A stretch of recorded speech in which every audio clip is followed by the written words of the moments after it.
എല്ലാവരുടെയും കരളലിക്കുന്ന ഒരു സംഭവം നോക്കാം.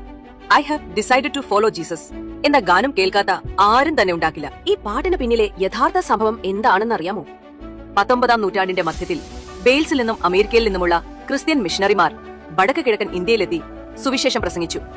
തലവേട്ട പോലുള്ള അക്രമാസക്തമായ ആചാരങ്ങൾ പിന്തുടർന്നിരുന്ന ആദിവാസി ഗോത്ര സമൂഹത്തിൽ യേശുവിനെ പ്രസംഗിച്ചു.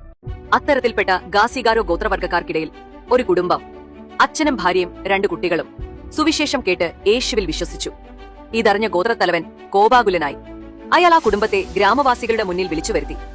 തലവൻ ആ മനുഷ്യനോട് പറഞ്ഞു, നിന്റെ വിശ്വാസം ഉപേക്ഷിക്കുക, അല്ലെങ്കിൽ നിന്റെ മക്കൾ മരിക്കുന്നത് കാണേണ്ടി വരും. അയാൾ തന്റെ കുഞ്ഞുങ്ങളെ നോക്കി ശേഷം സ്വർഗത്തിലേക്ക് കണ്ണുകൾ ഉയർത്തി ഉറച്ച ശബ്ദത്തിൽ ഈ അർത്ഥങ്ങളുള്ള വാക്കുകൾ അദ്ദേഹം തന്റെ ഭാഷയിൽ പറഞ്ഞു. I have decided to follow Jesus, no turning back. യേശുവിൻ പിൻപേ പോകാൻ ഉറച്ചു, പിൻമാറാതെ പിൻഗമിക്കും. തലവൻ ആംഗ്യം കാണിച്ചു. അമ്പുകൾ പാഞ്ഞു, കുട്ടികൾ നിലത്ത് വീണു. കോപം കൊണ്ട് വിറച്ച തലവൻ വീണ്ടും ചോദിച്ചു, നിനക്ക് നിന്റെ ഭാര്യയും നഷ്ടപ്പെടും. ഇപ്പോഴെങ്കിലും നിന്റെ വിശ്വാസം ഉപേക്ഷിക്കൂ. ആ മനുഷ്യന്റെ കണ്ണുകൾ നിറഞ്ഞു, പക്ഷേ അവന്റെ വിശ്വാസം അണുവിട ചലിച്ചില്ല. അയാൾ പറഞ്ഞു, though none go with me, still I will follow, no turning back. എല്ലാരും എന്നെ കൈവിട്ടെന്നാലും പിന്മാറാതെ പിൻഗമിക്കും. അല്പസമയത്തിനകം അയാളുടെ ഭാര്യയും മക്കളുടെ അടുത്ത് വീണു.